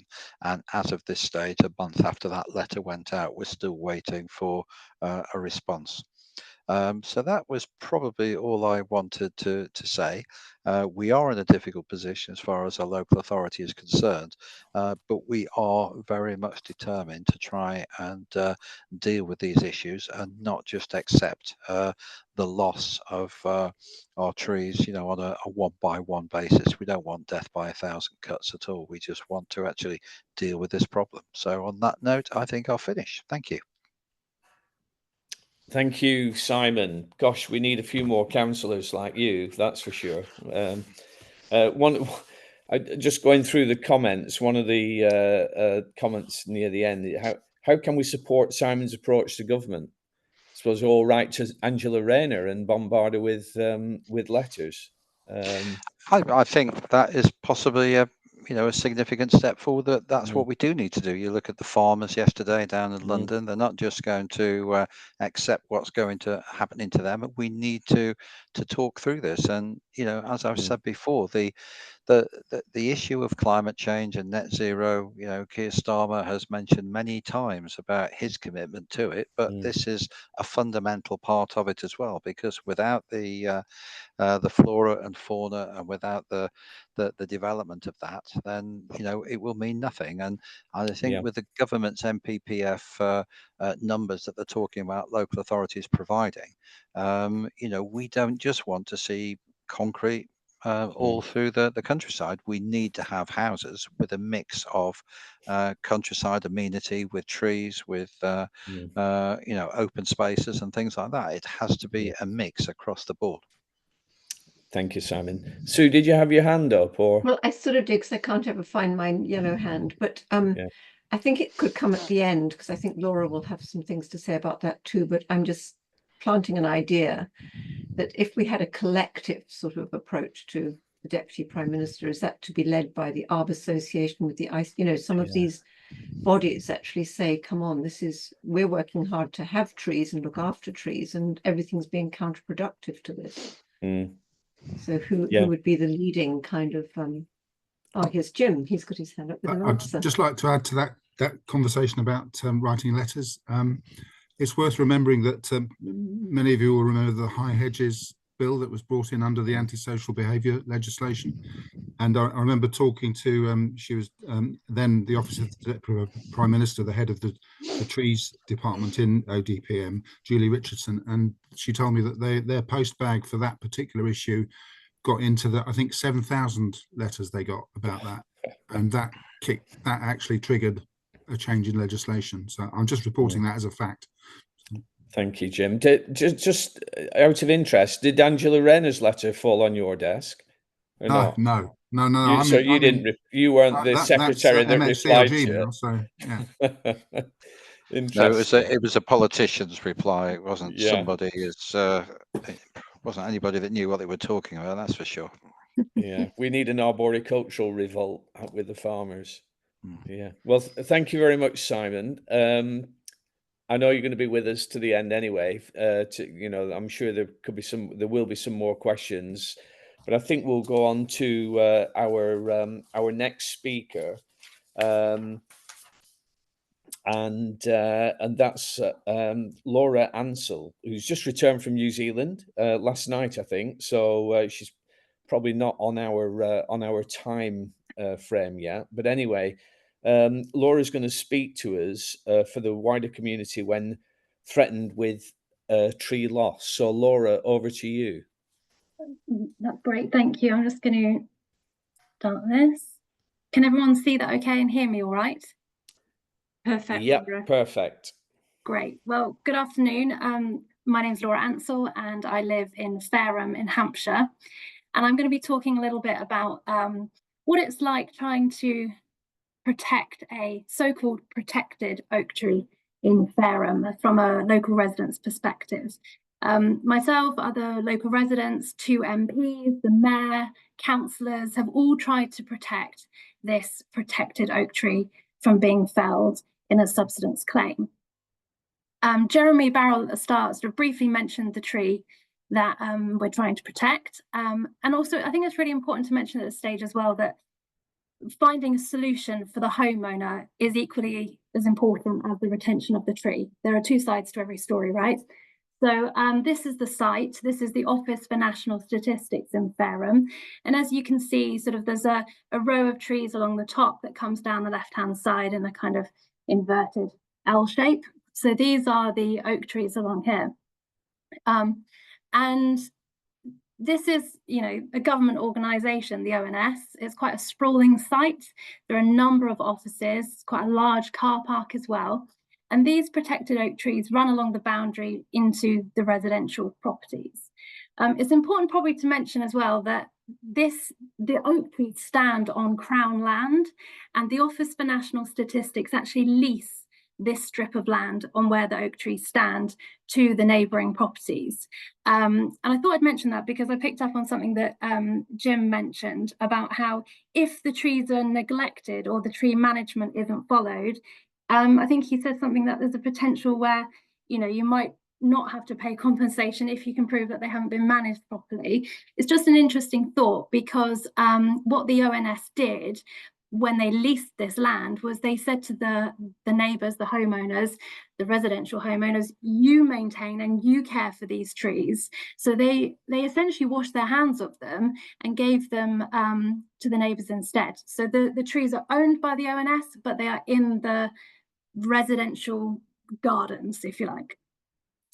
So in a bit more detail, the property that's affected is called, ironically, the Oaks, and the house was actually built 5.5 meters away from the oak tree, and it's on shrinkable clay. So this, you know, many of you probably thinking that's probably a bad idea, quite close on this particular type of subsoil. The insurance company has said that in order to provide a lasting repair, that they'll be removing the implicated tree, adding that there'll be no further information forthcoming on how we have arrived at this decision. So obviously that's incredibly disappointing that they want to fell it, seemingly as pretty much the first resort, but then to sort of have a real lack of transparency around how they've arrived at this decision is really very, very disappointing. No site-specific alternatives have been given, and the value of the tree appears not to have been taken into account either. And it's important to mention that there are other TPO oak trees all within an influencing distance of this property, but they have only applied to remove this one at this stage. But the ARB report does identify the other trees as an ongoing risk. So, you know, one could perhaps question whether this really is going to be a lasting repair, given, you know, what we're seeing with climate change, hotter summers, wetter winters, and particularly on this type of soil, with the influence of the other oaks remaining. So I think now that we've got an opportunity, whether it's CAVAT or another form of valuing trees, and you know, and the value that they bring not only to sort of our environment from a shade perspective, but the ecology of them, that really should be helping to guide decision making when we're thinking about felling trees. I just wanted to read this little quote to you from William Blake. "A fool sees not the same tree that a wise man sees." So really we need to think about, you know, what is more important? Is it retaining a mature tree, which brings so many benefits? Or is it more important to take remedial action on a property that was built with the trees already in place? This particular tree predates this property by, you know, over 100 years. So yes, I will leave you to decide who the fool is and who the wise man is. So coming on to replanting, I should say that the tree currently is still standing. And in my view, there is therefore still an opportunity to find a balanced approach and, you know, in my view, do the right thing by retaining the so-called protected tree, but also finding a solution for the homeowner who clearly needs a solution to this issue. But the tree is very much on borrowed time, which is incredibly sad to see every day, sort of wondering when its time may be up. So as part of the consent to fell, Fareham Borough Council said, we'll put a condition on this, that it's replaced with a Himalayan birch. Now, in some ways I was thinking, okay, well, that's better than nothing, given that we are where we are and this is just a terrible situation. But, you know, you really cannot compare the amenity value, the ecology, just everything that goes with it. You cannot compare a Himalayan birch with an oak tree. So I don't feel that this really is good enough. And I think with replanting as well, I think someone mentioned about this, mentioned this too, that you see so many trees fail, and that's very sad to see. on this particular site at the Office for National Statistics, there have been a number of oak trees felled, and what we used to have was a beautiful row of oaks, and slowly they've sort of been chopped down, mainly because of subsidence to conservatories, to the properties that are on the boundary. And so you've got sort of like tree, gap, tree, and then a big gap, and it sort of goes on, which has a detrimental effect on bats, for example, who use rows of oak trees as navigational tools. And then with the replacement trees, they are much smaller, perhaps obviously because that's the point, we need a smaller tree near the house, but then we're losing that tree canopy and the shade that they provide, which will become more and more important as we get those hotter summers and also the wetter winters for the amount of water that they absorb. So moving on, how did we feel when we were told that they'd be removing the tree? Well, as you can imagine, we felt very confused by this decision because, yes, the homeowner needs a solution to the subsidence problem, but this tree has a tree preservation order on. And I think for the general public, it's assumed that that tree has protection. So we felt very powerless when trying to save it. And the local authority tree officer saying, well, you know, in cases like this, there's very little we can do because it's been proven to be causing a problem. Which of course there are loads of oak trees around this affected property, and so how they know it's specifically that one, I'm not sure, but clearly that's the nearest tree. They have already taken out another oak tree within this garden, and I think 3 more next door as well. So we are sort of seeing a tree loss here, there, and it's sort of that cumulative effect, I think, is what's quite worrying. But yeah, we just felt very upset by the whole thing, and I'm sort of not ashamed to be vulnerable about that, because I think it can all be very black and white. The local authority has to make a binary black or white decision. Do we fell? Do we not? The insurance companies and the loss adjusters are, you know, doing their paperwork. They're set behind the desk. Yes, people are coming out and seeing the tree sometimes as well. And I don't always think that the value of this tree is being taken into account, and its importance when it comes to the ecosystem, our heritage, tree canopy, and everything that it stands for. When my dad was dying, I looked out of the kitchen window at this tree, and, you know, at a time of sadness and grief, it stood there in kind of hope and stability and resilience and strength, and it was still there, still standing. It was a constant when my dad had sadly passed away. And I think trees do span generations, and that's a really beautiful thing. And we should really be looking to protect them for our future generations too. So in conclusion, I think it's widely accepted that we need to retain more mature urban trees. But how do we square that circle so that parties are all on the same page? For example, in this case that I've got experience of, we've got the insurance company saying, well, the local authority has approved the felling, they're happy for it to be removed. But then the local authority is saying, yes, we've approved the felling, but kind of because we can't afford to say no and pay compensation. At one point, the Fareham Borough Council tree officer told me that he had 30 different applications to fell trees on his desk at that one point in time. So if, for example, they refused all of those and each one cost, I don't know, a minimum of £50,000, you can see how this soon adds up, and where local authority budgets just cannot afford to pay compensation. And so then we also have the Office for National Statistics saying, well, we'll just do whatever the local authority wants us to do, because after all, the local authority administers these tree preservation orders, and they know what they're doing. So we'll do whatever they want us to do.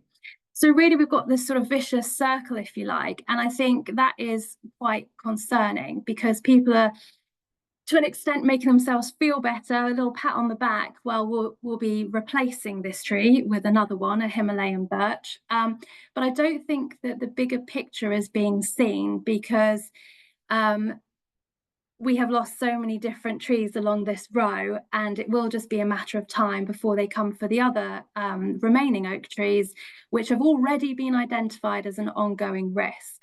So really it's just about how we square that circle and look at the bigger picture. And here, calls for change. We've heard a little bit about reinstating Article 5 certificates. Clearly, these are just some suggestions, and we need to gather different opinions and debate them as well. But reinstating Article 5 certificates could well be a great option, or perhaps local authorities need to just be better funded in order to say no to felling applications. And the ecological and social value of the tree should be considered by insurers in their assessments, along with a full carbon cost benefit calculation.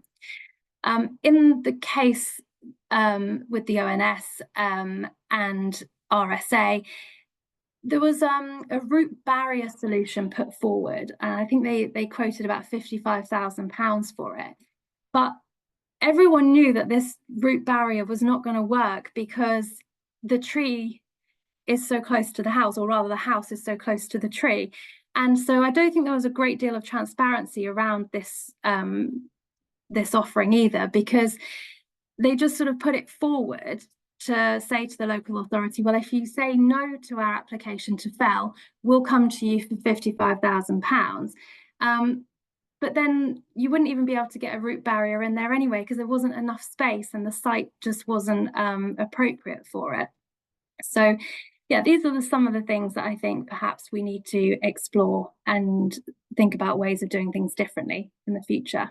I know we're going to have a short Q&A now, so I'm sure you're all desperate to ask questions. But thank you for listening. And if you think of anything in the aftermath, this is my email address, apart from there's actually an extra L I've just noticed, sorry, laura.ansell@yahoo.com. Thank you.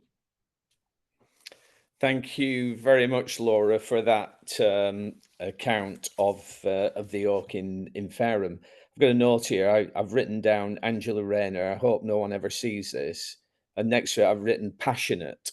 What I mean is, that, Laura, you've come over as passionate about this tree in preserving it, not Angela Rayner. So thank you for that. I think just one thing to add on that. I think what shocked me was that this tree is actually owned by the ONS, a government department, and yet you have government on one hand saying, you know, we have a climate and biodiversity crisis, blah, blah, blah. And then on the other hand, well, the ONS is saying we need to fell this because there's no other option, and the homeowner is suffering from subsidence, well, the property is.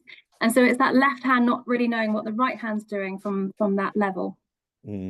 Yeah, thank you. And I'll tell you what, when I saw that Himalayan birch, my head hit the table. I think I've probably got a bruise on my forehead now. You know, I mean, that's typical of landscape architects at present. It's probably multi-stemmed as well. And that is a short-lived pioneer species. Someone said it's not British native. I'm not bothered about British natives. We can still plant non-native species successfully and establish them, and they'll still be a benefit to society and biodiversity. But birches are just not going to hack the climate over the next few years, and certainly by 2030, I think most birches, certainly in the south of England, will have fried. And you're absolutely right. You cannot even compare a Himalayan birch to a mature oak tree. So, but I think one of the questions was, who recommended this? Who recommended the birch? It was our Fareham Borough Council tree office. Okay, well, he's probably listening. Okay, and then another question that came up was, who wrote the ARB report for this? It was MWA Arborists. Okay. Or MWA Arboriculture. Yeah. Okay. Good. Well, thank you, Laura, for a lovely presentation, and welcome back from New Zealand. And I suppose one of the first things you did was go and see if the tree was still there. I actually said goodbye to it when I left, which was really sad. And I was thrilled to see it was still standing, because actually the seasons have slightly changed. And with the golden hour sunlight on it, it just looks absolutely stunning at the moment. And I just still think that while it is standing, we still have that hope and opportunity to try and protect it and find a solution for the homeowner. Yeah. Okay. Well, thank you, Laura. Thank you for a lovely presentation. At this stage, we do have time for some questions, and comments. But I'd just like to ask Julian Morris, if you're there, if you can just put your hand up and put your microphone off, and you might come to the front page. But you've got. He's there. He's You're there. there. You're there, Julian. Just Can you hear me? Yeah, we can hear you. I think you've got a few comments that a few useful things to add to today's presentations, Yes, Julian. yeah, I think people will find this interesting. This is not my personal perspective, although you can have that if you want, if you're foolish enough to ask. And just to start the discussion, the open discussion, with a kind of sense of hope that there may be change in the direction of more and better tree protection. First, as a warm-up, I'm just going to mention that I'm in Scotland and our legislation's slightly different up here. One of the things that we have in TPO legislation is the ability to make TPOs when it's in when the tree is of historic or cultural significance, or words to that effect. Now, that was introduced in the 2006 Act up here. Kind of surprised that it wasn't picked up in the 2008 Act in England. You would have had it by now. But there's a direction that can travel. But as I say, that's just the warm up to what I really want to add here is nobody seems to be aware of it yet, but the Welsh government has just published a consultation on its proposed TPO regulations. The Welsh legislative setup is a bit chaotic. It's been left behind by changes to English legislation. But they're taking the opportunity now to update it and modernize it. And what it shows is that, well, okay, first of all, I should say the recommendations for the changes have come from the Law Commission. Effectively, the well-known writer on the subject of tree law, one Charles Miners, was seconded to the Law Commission to undertake this review. So the review of the planning legislation was undertaken by somebody with an intimate knowledge of tree law. And it's quite a sort of modern, open-minded approach. So I think you might think what goes on in Wales stays in Wales, but I think there's an expectation that what they do in Wales here will be rolled out to other parts of the United Kingdom. And that's possibly a good thing, depending on what you feel about what I'm about to say. Now, the Welsh consultation is now open. I think it's open until February. If you dig a bit online, you'll find it. What they're proposing in the new legislation, in no particular order here, although I'll save one to the end. First of all, they want to change the offence from willful damage or destruction of trees to intentional or reckless damage. Personally, I think that's an extremely good idea, because proving willfulness is extremely difficult, and it's a very, very high hurdle. But reckless would be, I think, a lower hurdle for prosecutions. And they're also making it clear that if you let it happen, you're also causing an offence. But what the big change here is that they are proposing to open up the basis for making TPOs. They're effectively wanting to manipulate, it looks to me like manipulate the meaning of amenity. And some of the things, the grounds that they want to add, either as definitions or expansions of the grounds for TPOs, are the age of a tree, its rarity, its appearance, its historic, scientific, and recreational value. Let that hang for a second. and its contribution to biodiversity. Now that's huge. That is absolutely huge. You know, the word biodiversity will ring bells with anybody involved in the tree business at the minute. Does that equate to biodiversity value? Maybe, maybe not. Is it double counting? Maybe, maybe not. But it signals scope for local authorities to make TPOs on quite a wide basis. And it's not just the contribution to the biodiversity in the site, but it's to the wider area. And finally, second thing, to those who are hoping for Article 5 to be reintroduced, they are talking about putting transitional arrangements to phase out Article 5 completely from old orders. So no hope there of avoiding paying compensation for damage. The final thing I want to mention is that they are proposing removing one of the exemptions, and the exemption they want to propose is nuisance. Now that's got quite profound implications given the chat there's been about subsidence claims, and notwithstanding that Sarah Dodd said that the nuisance people are very slow to use the nuisance exemption, but this changes the tone very much of it. The rationale that the Welsh Government are giving for removing the nuisance exemption is to allow the local authority to strike the right balance between the wider benefits of the trees and the needs of the landowners. And interestingly, they are I think rather naively avoiding the question of compensation for a decision that they make, not a decision that is made between a tree owner and a nuisanced property owner, but the local authority is being forced to interpone itself between those two parties and to make a decision about the balance. And it may find itself, I think, immediately in hot water from either of those parties if it gets that wrong. There you go. I thought I'd get that into the chat early on. I would encourage people to have a look at it themselves. I'm just giving you what my first take on it is. Great. Well, thank you for that update, Julian. Very interesting. It's complicated, isn't it? Certainly is. It's a bit of a way to run, I think. And the devil's always in the detail. I mean, I would be, I'll be passing my comments to the government, but because I think what we get there, we'll get in England and Scotland and maybe Northern Ireland. But the devil is always in the detail, and until you see the wording of the legislation and you see how that would stand up or not stand up in court or appeal, you don't really know how it's going to bite. Okay. Thank you, Julian. Thank you very much. And as I say, the TDAG team will certainly be following all these notes up, I'm sure, and then we can see them, because there's some very interesting chat. Jim, Sarah, Simon, and Laura, can you turn your cameras on, please, and everyone can see you?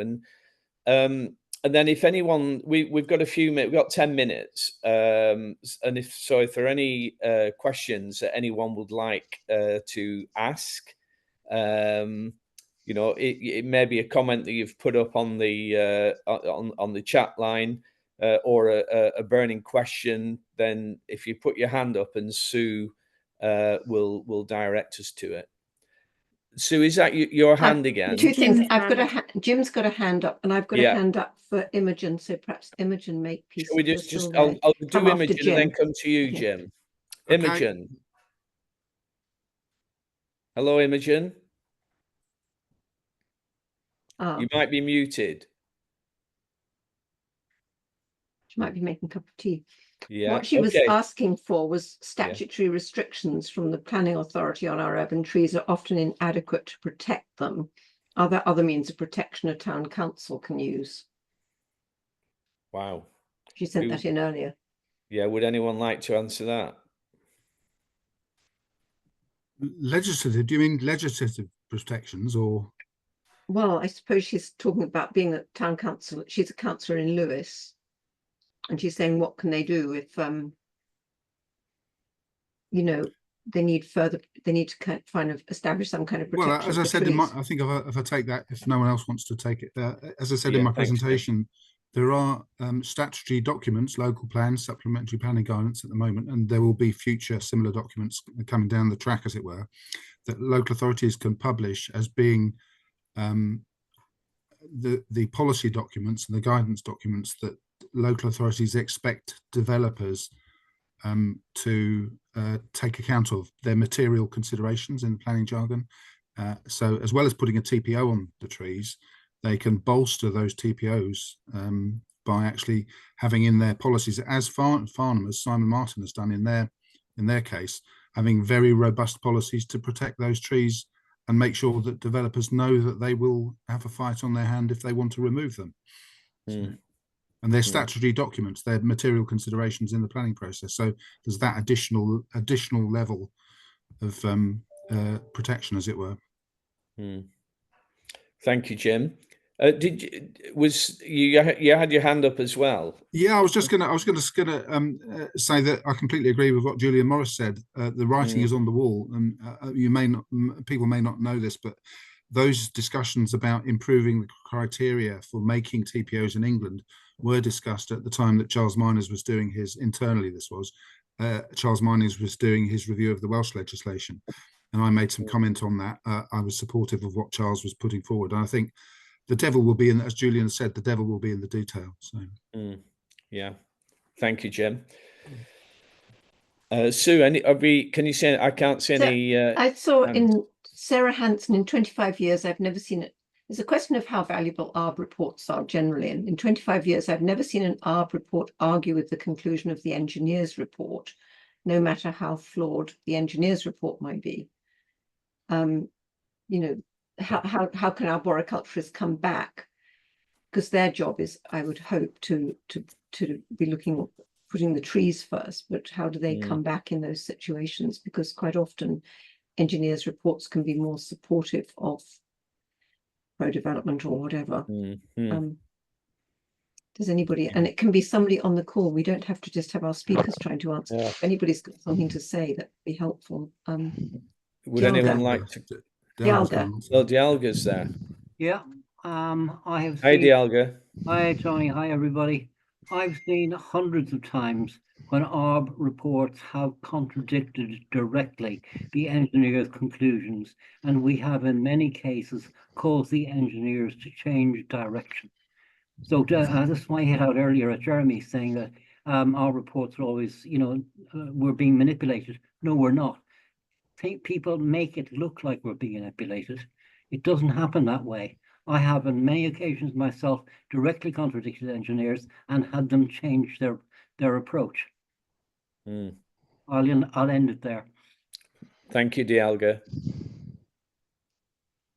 Anyone else like to comment on our report? If I'd add to that, if I could, Tony. Yes, please, I mean, Jim. that's one of the reasons of the joint mitigation protocol, which is applicable to council-owned trees, not to TPO trees, but is to codify that process and get a mutually agreed process for dealing with it. And that's the joint mitigation protocol is about to be republished. So as I say, not applicable to TPO trees, but one of the improvements that we think we've made to the joint mitigation protocol, along with the London tree officers, and Sarah's been involved with it as well, is now using the levels of investigation that are required as a result of making an application to fell a TPO tree are now going to be the same in the joint mitigation protocol. So consistency between privately owned trees and council owned trees. I can say I agree with that. I've seen a copy of the vision. I think it's very good. We didn't really get that, Dialga. You were breaking up a bit. Sorry, I'm just saying I've seen an advanced copy of the revised joint mitigation protocol, and it is a significant improvement on the previous one and a welcome document, in my opinion, as somebody working as an arborist in this area of the industry. Good. Tony, good. I've just seen Dean Scopes put his camera on. He's one of the other residents in Fareham and tree owner. Okay. Dean. Yes. Hiya, Dean. Hi there. Yeah, it's been really interesting to listen to everyone. I mean, just to comment on the arboricultural reports that I've seen on the 6 trees that are threatened in my area here. The loss adjuster asked for the arboricultural report to be specifically about the trees and nothing else, and the management of those trees. So it's one of those things where you get a report that is maybe said in one side of the story only. And that's the issue that we have.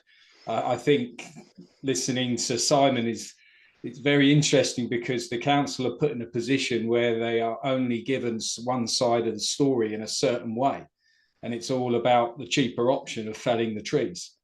There's no other options there about anything else to do with poor drainage, or the house having only 900 mil foundations, or anything else. So it's all skewed towards the cheaper option for the insurance company, and that's the loss adjuster's job. And I think the legislation is just all slanted in the wrong direction, and we're not giving our councils the opportunity to protect the trees that we want in the community. And your insurance policy, if anybody's read the absolute small print, will make you very fearful of having trees anywhere near your property, which is probably why quite a lot of people aren't too disturbed if they have to be taken down. Could I just ask Tony, I'm sorry, this is jumping up and down, I'm trying to scroll around, but yeah, in the sort of what could come out of this session, what could we actually all collectively try and do, which is send Angela Rayner plenty of letters, but individually, but also as collectives. And somebody said, well, we've got the the National Association of Tree Officers, we've got the Arboricultural Association, we've got the ICF, we've got the National Trust, we've got various organizations. Is there one of those organizations that might step forward and say, we will lead the charge, with your follow-on support and everybody else who feels they've got a letter to write? Because otherwise, as Laura said, we've got this constant left-hand, right-hand. We're trying to achieve certain things and other things are working against it. So what is our solution? Who do you think should lead that charge, Sue? Who, in your opinion, would that Well, be? I was thinking that maybe the Arboricultural Association. I don't know if it is anybody here from there. Simon, did you make it? No, I did have a word with John Parker, and I think he's probably up for the chat. Oh, Simon's there. Yeah. Is this an AA challenge? Well, I think if there's a general agreement that we can be effective. Your sound keeps fading. Sorry. Shouldn't lead on it. Did that make sense? We heard a lost you part a of bit, it. Can you just say it again? Sorry. Sorry, I said that if the general opinion is that lobbying Angela Rayner or any other government minister, is an effective way forward, then we'd be happy to be involved and to gather together signatories, etc. Absolutely. And Simon Martin, would that help your cause and others who are in your position? I think the more people that can do it, the better, personally. And just going on to the issue of an ARB report compared to an engineer's report, I think historically, scientists tend to blind people with science, and so they will tend to accept those rather than the softer sciences and the softer skills of ARBs and various other reports like that. But having said that, if you look at the success that Natural England have been having over the years with regards to nitrate, nutrient problems in the Solent, bird aware in the Solent, you've got the recreational disturbance going on in the New Forest, and coming up with a rationale as to why Fareham should be paying a certain amount of money for recreational disturbance in the New Forest, which we won't go into what I think about that, but what they've done is they've come up with what personally I think to be a flawed report, but whatever people may think of that report, it's effectively working, and local authorities are contributing for the recreational disturbance that's taking place in the New Forest, and potentially in the South Downs as well. So I think that we have to be able to to challenge, and we have to challenge as strongly and robustly as we can. And I think the comments that that were made earlier about sort of redlining trees in key developments are very important. And I think to try and secure the trees for the future, I think that is critical. But what we do have is we do have a slightly different problem here with regards to properties that were built in the 70s and 80s, and they weren't necessarily built with the foundations that some of them are being built with today. And so I think we do need to sort of fight and with whatever armor and whatever weapons we have to be able to try and get this message over. And we are hitting a tipping point with regards to climate change. We all know that. You can't sort of get over that sort of issue. I can't speak as to the decision about the Himalayan birch because I wasn't party to that. But I think we do need to make sure that if we are coming up with alternatives, the alternatives that are put through need to be robust and will survive in relation to a changing climate having regard to the next 20 or 30 years. So I think that's an important thing to consider wherever the incidents are taking place.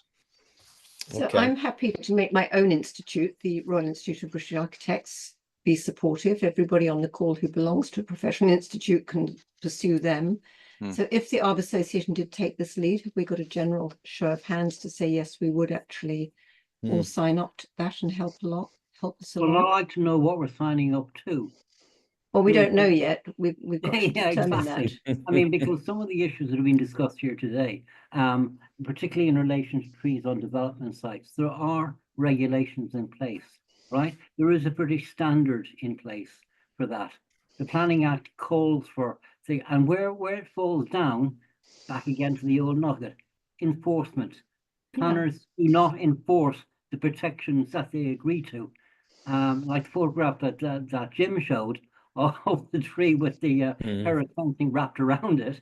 I mean, yes, they put fencing up, but it's not working. But that's often because they haven't got the resource for enforcement. So maybe part of the campaign is to say, local authorities need a bit more resource if the government's serious about its tree planting targets. Well, I don't know about resources, but the point is we do have regulations and BS 5837 is the envy of a lot of other countries in terms of what it contains. Yeah, I know my native country, Ireland, has adopted it, and they've adopted it in a way that's different here, where they say it can only be written by a qualified and competent arborist, not a landscape architect. Thank you very much.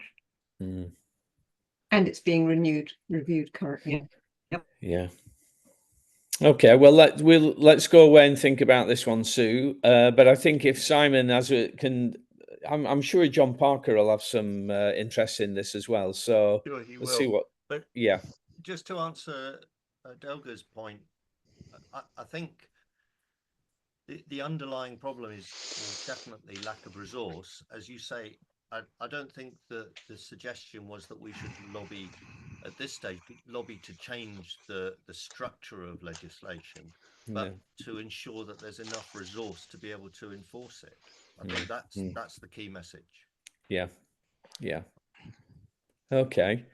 Well, we've run over time, but it's been I think we knew it was going to be quite a lively meeting webinar. We've had 5 excellent speakers that have put their story forward, and I think we're pretty familiar with TPO's conservation areas, etc. now, and the legal implications. So I just want to thank our 5 speakers, but also all the attendees of the webinar. You make it, and the meeting chat is certainly one of the longest that I've seen. I couldn't keep up with it because as soon as I looked at the question, it jumped because there were far more other ones coming in. So Sue and co, you got a hell of a job pulling this together, but good luck. And I think the chat is as interesting as the presentations that we've seen as well, or they reinforce those